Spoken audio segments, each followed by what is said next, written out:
selamat datang di podcast Pensiun Everywhere. Ini podcast buat kita semua yang sudah over 40, yang sedang merancang pensiun impian. Kembali bersama Lianti, mantan profesional di bidang marketing selama 15 tahun yang sekarang menjadi solopreneur. Di episode kali ini, aku pengen share review dan lesson learn dari serial drama Korea yang berkaitan dengan topik decluttering. Judulnya Move to Heaven. Judul drama Korea dengan durasi hanya 10 episode ini diambil dari nama perusahaan trauma cleaner yang dijalankan oleh pemiliknya, seorang ayah dan anak laki-lakinya yang mengalami Asperger syndrome. Trauma cleaner ini tugasnya membersihkan, membereskan barang-barang peninggalan mereka yang telah meninggal. Atau kalau menurut aku, penjelasan lainnya dari trauma cleaner ini adalah layanan decluttering barang-barang yang ditinggalkan mereka yang telah berpulang. Kayaknya sih layanan jasa semacam ini belum ada tuh di Indonesia. Serial drama Move to Heaven ini menceritakan tentang aktivitas Gyeoru, sang anak dengan Asperger syndrome tadi, dengan pamannya yang eksentrik sebagai guardiannya, yang namanya Sang-gu, dalam menjalankan usaha Move to Heaven setelah ayah Gyeoru meninggal. Dan juga selalu adalah ya kisah hubungan dan latar belakang Sang-gu dan Gyeoru, latar belakang family relationship mereka. Hampir di setiap episode, Gyeoru dan Sang-gu menghadapi situasi klien yang berbeda, yang masing-masing situasi akan membawa kita hanyut dalam emosi dan hampir sih selalu sukses membuat menangis, tapi sekaligus membuat kita mendapatkan pelajaran dan inspirasi. Di setiap kali mereka memulai pekerjaannya, sebelum mereka membereskan barang-barang mereka yang telah tiada, Gyeoru akan memberikan penghormatan kepada mereka yang meninggal, menyebut namanya, kemudian juga menutupnya dengan kalimat, "Kami akan membantu proses pindahan terakhirmu," alias move to heaven. Baru kemudian mereka membereskan, membersihkan, menyortir barang-barang peninggalan mereka yang telah tiada. Mereka akan menempatkan barang-barang peninggalan yang mereka anggap penting ke dalam satu kotak warna kuning, yang kemudian kotak ini akan diserahkan kepada keluarga yang ditinggalkan. Sedangkan barang-barang lain yang tidak dianggap berharga akan dibereskan, dibersihkan, dan dibuang atau diangkut oleh petugas sampah. Membereskan, membersihkan lokasi dan benda-benda peninggalan mereka yang telah meninggal tidaklah selalu mudah. Kondisi rumah, tempat tinggal mereka yang meninggal tidak selalu ideal. Ada diceritakan di episode kedua di mana Gyeoru harus membersihkan tempat di mana seorang wanita tua tinggal sendirian dan baru ditemukan 3 minggu setelah meninggal, sehingga tempat itu sudah tampak banyak belatungnya. Belum lagi mereka harus menghadapi klien yang ada yang tidak percaya bahwa mereka akan menyerahkan semua barang berharga pada keluarganya.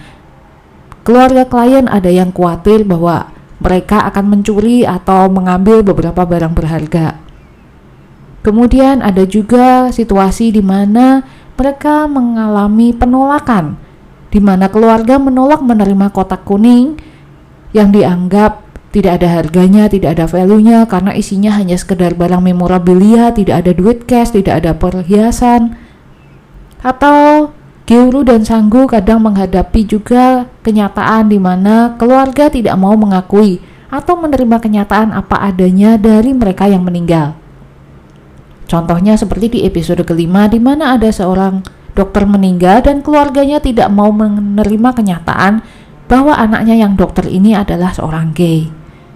Ada juga situasi di mana Gyeoru dan Sang-gu menghadapi kondisi mereka yang meninggal ternyata tidak punya keluarga dan kotak kuning ini tidak tahu harus diserahkan kepada siapa. Serial drama ini menarasikan kehidupan seseorang lewat barang-barang yang ditinggalkan dan mengingatkan kita semua yang sudah di usia 40-an yang saat ini sedang merancang pensiun impian, sejumlah pelajaran kehidupan yang penting yang bisa kita terus ingat dan adopsi, terutama terkait dengan tanggung jawab terhadap barang-barang yang kita miliki selama kita hidup. Dari serial Move to Heaven ini kita belajar bahwa dari semua barang yang kita miliki, Hanya barang yang dianggap berharga oleh tim trauma cleaning yang akan disimpan dan dimasukkan ke dalam kotak kuning. Kotak kuning ini ukurannya nggak terlalu besar dan pastinya nggak akan muat semua barang kita. Hanya untuk barang-barang yang benar-benar berharga. Barang lainnya yang nggak worth it untuk masuk kotak ini akan dibuang. Masuk kategori barang berharga menurut serial ini adalah dokumen, buku tabungan, uang cash, handphone. Juga nampak ada hadiah atau barang kecil lainnya yang dianggap meninggalkan kenangan mendalam seperti buku, foto, barang kenangan masa kecil. Ada juga surat cinta. Kotak kuning ini sungguh mengingatkan kita dalam hidup ini hanya untuk memiliki barang-barang yang benar-benar kita pakai dan kita perlukan. Hanya barang-barang yang berharga dalam hidup kita aja. Karena at the end, ketika kita meninggal, kita nggak bisa kok bawa barang-barang kita. Dan ketika kita meninggal, kita nggak tahu kapan dan bagaimana, barang-barang milik kita yang kita tinggalkan itu bisa jadi menjadi beban buat orang lain.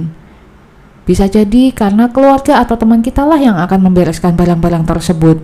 Jangan sampai barang-barang itu jadi membebani keluarga yang kita cintai. Serial drama ini juga menurutku ya, mengingatkan kita untuk menyiapkan dokumen penting dalam satu lokasi, dalam satu tempat tertentu yang memudahkan kita atau keluarga atau teman yang akan menjadi penanggung jawab atau caretaker kita dalam kondisi emergency. Bukan cuma dalam kondisi kita meninggal, tapi juga misalnya kita mendadak masuk UGD.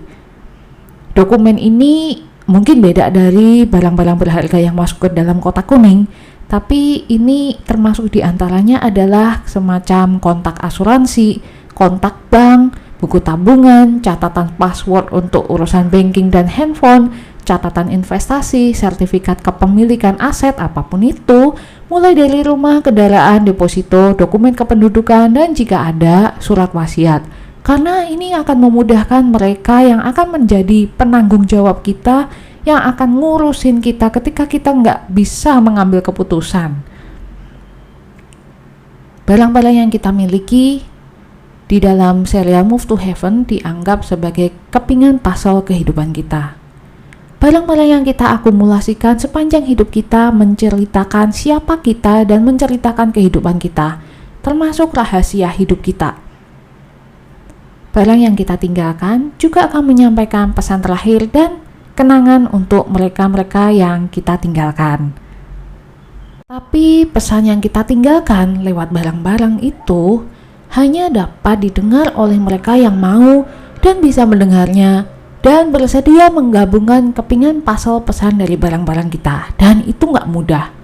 Mengirimkan pesan kepada orang-orang yang kita sayangin akan lebih mudah dan bermakna ketika kita menyampaikannya langsung, justru ketika kita masih hidup.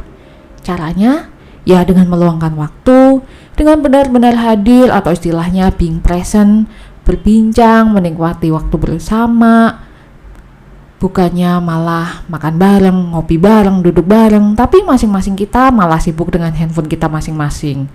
Apa gunanya? Aku mau nutup episode kali ini dengan quote dari buku Things Left Behind. Buku ini sebetulnya yang menjadi inspirasi dari serial drama Move to Heaven. Quote ini begini: "Buatlah banyak kenangan bersama orang-orang yang kita kasihi. Kenangan itu akan memberikan kehangatan saat ajal kelak menjemput kita." Oh, aku mau nambahin dikit nih. Serial Move to Heaven ini mengingatkan banget aku terhadap konsep yang namanya Swedish Death Cleaning. Sama-sama konsep bebersih sebelum kematian menjemput kita. Episode ke depan, aku akan bahas tentang Swedish Death Cleaning ini ya. Oke, thank you buat kamu yang udah dengerin episode kali ini. Jangan lupa follow agar tidak ketinggalan episode-episode ke depan. Kalau podcast ini bermanfaat, kasih kami review bintang 5 agar kami lebih bersemangat bikin konten persiapan pensiun selanjutnya dan agar lebih banyak orang terbantu dengan podcast Pensiun Everywhere. See you di episode berikutnya.